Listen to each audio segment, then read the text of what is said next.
Welcome back to another deep dive. We are really thrilled to have you here with us today. Absolutely. Glad to be back. And before we jump into the material, do us a massive favor. Hit that like button and subscribe to the show right now. It really helps us out. It does. It ensures you never miss one of these deep dives. So today's subject is an ebook that has been making, well, serious waves recently. To put it mildly. Right. It's a text that aims to fundamentally rewire how you understand the history of our institutions, especially before they were, as the author argues, captured by feminists and Marxists. Yeah. If you are interested in the roots of modern systemic issues, this is going to be right up your alley. Definitely.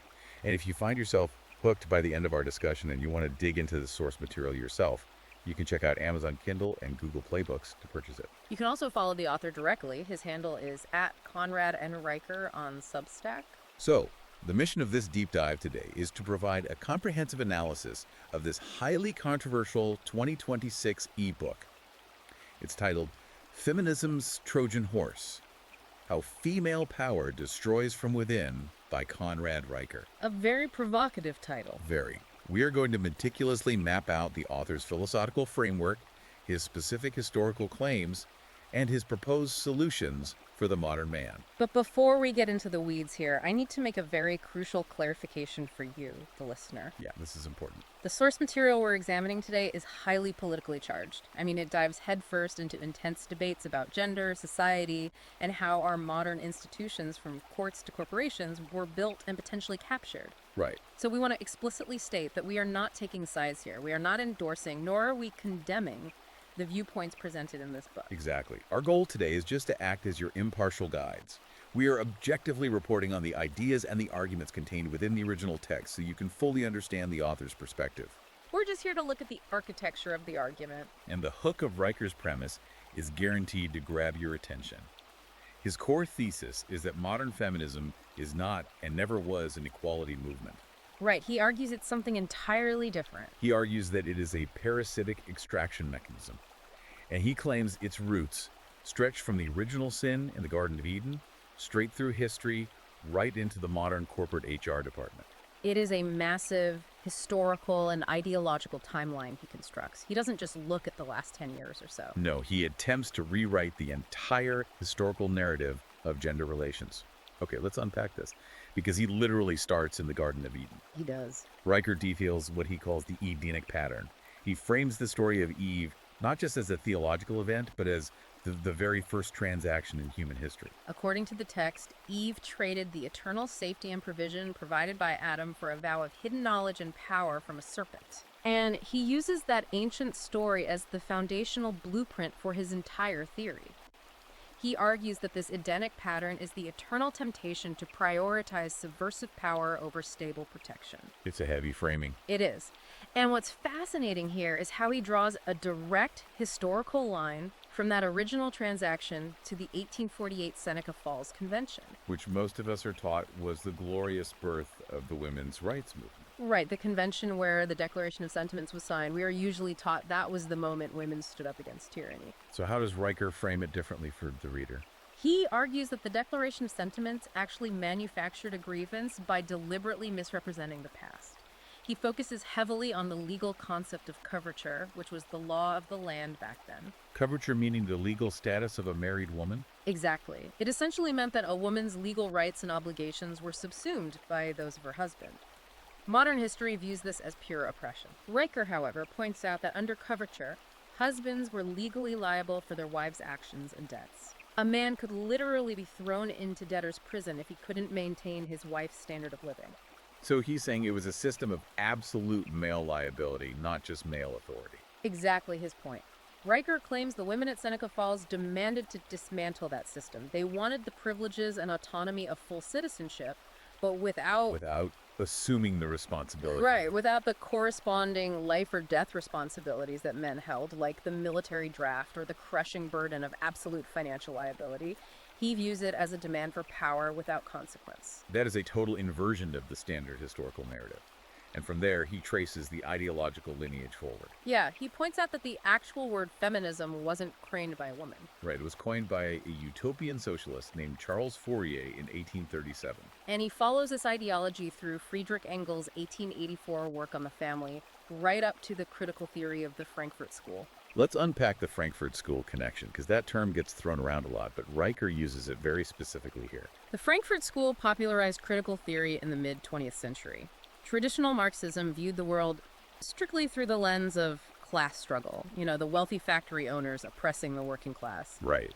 Riker argues that the Frankfurt School took that exact framework of the oppressor versus the oppressed and mapped it directly onto men and women. He actually uses the phrase Marxism with estrogen to describe modern intersectionality. He does. The text argues that the true underlying goal of this ideology has never been equality in the workplace or the voting booth. According to Riker, the objective is to destroy the Western nuclear family unit. His logic is that if you can atomize the citizen and break down the traditional kin group, you can transfer all of that loyalty, dependency, and authority over to a centralized state bureaucracy. So by reframing the family home as a site of oppression, the ideology justifies transferring the role of the provider from the husband to the government. Exactly. Here's where it gets really interesting. If that is his historical framework, that the goal is transferring reliance to the state, how does he see that playing out in our actual day-to-day lives today? This is where he takes aim at modern institutions. Right, starting with the legal system. He outlines a theory that the state has quite literally become a substitute husband. The core insight here is that Riker views the state not as an impartial referee in domestic disputes, but as a financially motivated participant. He claims that family courts act as wealth transfer mechanisms. They fracture the family, and in doing so, they extract resources from men to give to women while taking a cut for the state apparatus. He brings in some very specific fiscal data to back this up too. He points out that men pay approximately 75% of all federal income taxes, while women, as a demographic aggregate, represent a net negative tax contribution over their lifetime. He uses that economic disparity as a massive pillar of his thesis. He frames that data as empirical proof of an extraction mechanism. In his view, men are funding a civilization that is simultaneously being weaponized against them. He claims the government acts as the collection agency, and the family courts serve as the ruthless enforcement mechanism for this ongoing transfer of resources. And then he takes that same analytical lens to the modern workplace, specifically DEI, diversity, equity, and inclusion initiatives. He describes the modern corporate environment using an incredibly provocative term. He calls it Menkampf. It is extremely aggressive rhetoric. He uses that term to suggest there is a systematic attribution of collective guilt applied to men as a class within corporate structures. He outlines what he calls a triple bind for male workers today. Walk me through how he thinks HR departments are trapping men. Riker argues that men in captured corporate environments face three impossible choices. If a man is highly competent and speaks up about inefficiencies or systemic problems, he's quickly labeled toxic or difficult and pushed out. Right. Now, if he's incompetent and stays quiet, he's rightfully fired for poor performance. Makes sense. But if he is competent and remains completely silent, his competence is exploited. His labor is used to prop up a system that, according to the author, inherently resents his presence. He points to the famous James Damore Google memo as a prime example of this. Yeah, Damore wrote an internal memo discussing biological differences in tech interests, citing peer-reviewed psychology. And he was fired shortly after. But Riker doesn't frame that firing as a simple HR policy disagreement, does he? No, he frames Damore's firing as a religious purge of a heretic. Wow.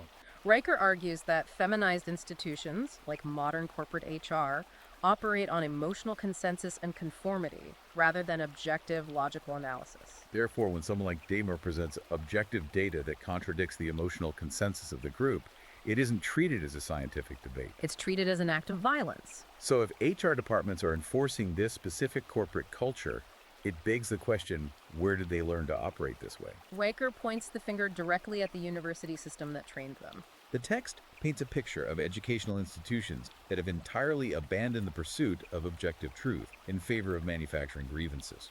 Riker draws a very specific trajectory here. He starts with Title IX, arguing that it originally demanded basic educational access, but was slowly mutated into demand for strictly equal outcomes, regardless of merit or interest. Then he jumps to the Obama administration's 2011 Dear Colleague letter. That letter mandated universities use the preponderance of evidence standard in campus sexual assault cases. Right, and for you listening who might not know the legal terminology, preponderance of evidence basically means just a 51% likelihood of guilt. It's the lowest possible burden of proof. A monumental shift. Riker argues this effectively eliminated due process for accused men on campus. But the true cultural tipping point, according to the text, was the 2015 Columbia University Mattress Girl protest by Emma Sulkowicz. Let's translate his academic language here. He says this protest created a new epistemological framework. What does that actually mean for a student on campus? Well, epistemology is the study of how we know what is true. Riker argues that the Mattress Girl protest fundamentally changed how universities process truth. In his view, it created a new system where the mere act of accusation is treated as a conviction. The foundational Western concept of innocent until proven guilty was thrown out the window. In this new framework, he argues, men are presumed guilty by default. And if a man is actually exonerated through due process, the activists don't see it as justice. They just see it as further proof that the system is corrupt. He calls this the institutionalization of hysteria. If academia changes how we evaluate truth itself, how does that bleed into the broader culture? If we connect this to the bigger picture. This brings us to his concept of the media matrix. Right. Riker argues that the modern media apparatus does not exist to entertain or inform you. He claims it exists to act as a maternal comfort blanket. He compares Hollywood's modern diversity and representation efforts to Soviet Lysenkoism. Lysenkoism. That was the Soviet agricultural policy under Stalin, right? Where they completely denied basic genetics because the science didn't fit Marxist political ideology. Exactly. Millions of people starved to death because the Soviets forced biological reality to submit to political doctrine. Riker argues Hollywood is doing the exact same thing to culture today. He claims they are denying biological reality and sexual dimorphism to fit feminist ideology. He points to specific modern films like the recent Barbie movie and the live-action Little Mermaid. He doesn't even view these as artistic choices. He calls them compliance documents. He views them as propaganda designed to simulate equal outcomes on a screen without requiring equal effort in reality. He calls this the heroine with 1,000 faces fallacy. The traditional hero's journey requires a man to suffer, fail, rebuild himself, and overcome. Right. But Riker argues the modern heroine's journey in media usually just involves a woman realizing she was inherently flawless and powerful all along. And the only obstacle was the patriarchy holding her back. He argues that the culture industry is deliberately placing women center stage on platforms that were built and are currently maintained entirely by invisible male labor. It's a hallucination sold to the public. But Riker makes a highly controversial pivot here. He pushes his theory past economics and media straight into theology. It is a profound shift in his argument. He links the roots of modern feminism to the occult, specifically the esoteric Luciferianism of figures like Madame Blavatsky in the 19th century. He claims that the modern divine feminine or sacred feminine movement isn't a true spiritual path, but a dangerous regression to pre-civilized paganism. So how does he connect that to the daily lives of men? He argues that the traditional masculine conception of God in the West brought us objective truth, individual rights, and universal blind law. In contrast, he claims this new Mother Nature theology brings a return to emotional reasoning, subjective truth, and tribalism. He posits that this spiritual rebellion against the father archetype is the actual theological engine driving the biased family courts and the HR departments we discussed earlier. It is a total rejection of objective masculine boundaries. And he applies this exact same theological argument to the modern gender debate. We want to impartially report his stance here, as it is a foundational pillar of his thesis. Riker asserts that the exponential rise in transgenderism is a direct, inescapable consequence of feminist ideology, relentlessly deconstructing biological reality. He structures it as a logical syllogism. First, he claims feminism argued for decades that gender is merely a social construct, arbitrarily imposed on biological sex by men. Then he says transgenderism comes along and claims that gender identity is innate, spiritual, and completely overrides biological reality. He points out that these two ideas are inherently contradictory, yet they stem from the exact same desire. The desire to transcend, manipulate, or escape the physical boundaries of the body. He makes an incredibly intense historical comparison here. The text compares modern gender transition to the ancient cults of Cybele and Attis in Rome and Phrygia. In those cults, priests would literally castrate themselves as an entry fee to serve the goddess in sacred feminine spaces. Riker frames modern medical transition for young men through that exact historical lens. He does not view it as genuine healthcare. He views it as surgical mutilation and chemical castration driven by a therapy state. An ideology that fundamentally hates masculinity and seeks to physically erase it. Furthermore, he argues the medical-industrial complex is entirely complicit. Because they have discovered the perfect business model, Right. creating permanent, lifelong patients out of physically healthy bodies. We've covered the history, the institutions, the media, and the theology. So what does this all mean? How does Riker see this playing out right now in the day-to-day lives of the men reading this book? Let's talk about the modern symptoms he identifies, starting with the sexual marketplace. Riker views the modern dating scene as a complete disaster of unchecked digital hypergamy. Hypergamy being the tendency to mate upwards in social or economic status. Right, and he argues that apps like Tinder and what he calls the Instagram to OnlyFans pipeline have weaponized this instinct. In his view, this technology has created a system where a tiny fraction of top-tier men get all the attention. While a massive percentage of average men possess zero romantic or reproductive stake in civilization. Meanwhile, an entire generation of young women is being taught that empowerment simply means monetizing male loneliness through screens. He makes a really surprising connection here between this feminine nurturing impulse and national immigration policy. He calls it pathological altruism. He argues that a civilization refusing to defend its borders is suffering from a spiritual surrender. In his framework, the feminine instinct to nurture and provide unconditional acceptance is beautiful and necessary, but only within the protected boundaries of the family unit. When you apply that maternal instinct to national borders, offering unconditional acceptance to the world without the masculine check of boundary enforcement, discernment, and resource limitation, it ceases to be compassion. It becomes a weapon of civilizational suicide. If we take a step back and look at his whole board, if he believes every institution, from the Border Patrol to the HR department to the university to the family court, is completely captured by this ideology, what is a man supposed to do? What is Riker's ultimate solution?